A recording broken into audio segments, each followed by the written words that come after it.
I want to talk about NA3 first, right? NA3 is when a green card holder mother gets her baby a green card when they enter the United States.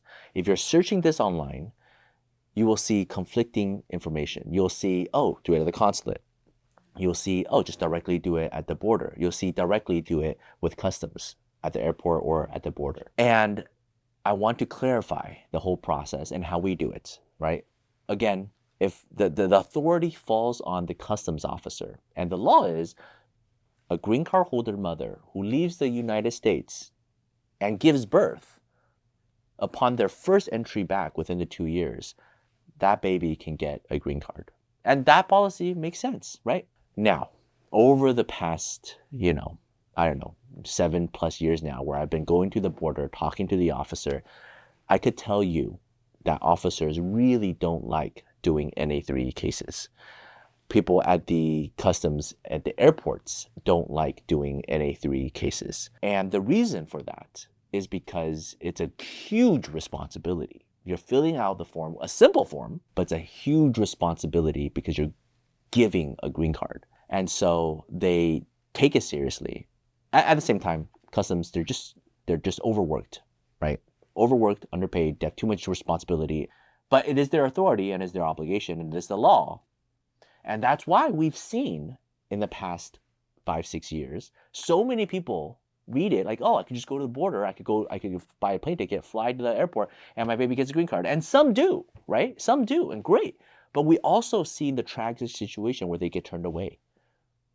And once you're turned away, the NA3 doesn't qualify anymore because it only applies the first time upon entry. And the second thing is a nightmare situation where the officer actually takes away the mother's green card, right? If you search on our YouTube channel, you'll see a story we did. I think it was 2 years ago. I remember, I was in Orlando where I got the call like Sunday night and a mother was taken to custody and green card was confiscated. She was trying to do NA3 for her child, but the officer said the mother has been out for too long, so a mother abandoned the green card, therefore the child doesn't qualify. That happens more often than you think, but it was one of the first times where the mother's green card was actually confiscated and going to be forced to be abandoned. So I flew back from the ALA conference. Next day, spent a whole week when we tried to get it. We got the mother's green card back. She wasn't canceled, but the child unfortunately couldn't get the NA3 and had to fly back. And what happens then? Now the mother has to do the original and traditional filing with USCIS, file the I-130, go to the consulate. It could take years. It could never happen because the mother might not ever come back to the US and she doesn't meet the physical presence test, so the child can get the green card. So basically, this one mistake at the border, or in this case at the airport, caused the child not to have a green card for potentially forever. Now, what do we do? What did we do in this case, right? So this was Amy's team, spent a good few months working on it. And it was actually the solution, I guess I should say, is relatively fast. So we applied it with the consulate first. And the consulate application wasn't that difficult. She prepared everything, coached the client how to answer, filed it, and within like a month and a half, she got the visa approved in her passport. I mean, I think we spent about a month preparing. We filed it about a month and a half, got the visa and the passport, and within a few days, she flew with the child into the US, and we prepared an entire entry package to the customs officer. We always do it, rarely ever used, but we do it out of abundance of caution. The officer looks at our entry package, questions the client, looks at the visa, and we've never failed. We've never failed at NA3 when we do it this way. Why? Because to the officer, the form is already filled out. There's an attorney preparing the brief. It's very clear. The consulate approved it already. To them, if so many people are attesting for this application, they are not as responsible. It's easy. They can approve it. And within, I think, less than 10 minutes, entered.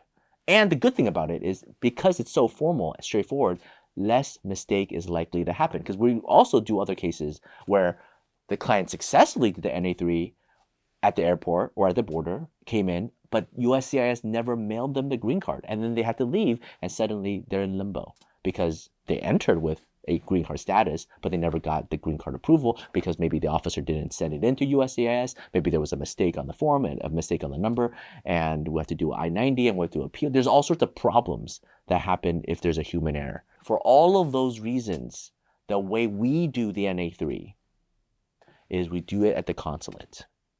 And a lot of people are scared to go to the consulate. They think it's a lot of extra work and a lot of extra time. It is not. So you prepare well, you coach the client, they do it, they get the visa in their passport, and then you face the CBP officer, and then you present everything, right? So it's a two-step process, but it makes the second process, the most important process, just that much better. It's a little bit more work than just showing up at the border and say, hey, and with your mouth kind of explain, hey, this is my child, please give them a green card. But if you want to do it right, do a little bit more work, it almost guarantees a success. And that's what Amy did. And we just, I was on standby when the client was in New York, and they flew in, and, it was very smooth, and I didn't even have to talk to the officer. But I'm always there in case the officer does have any questions. So that is a success story. Props to Amy.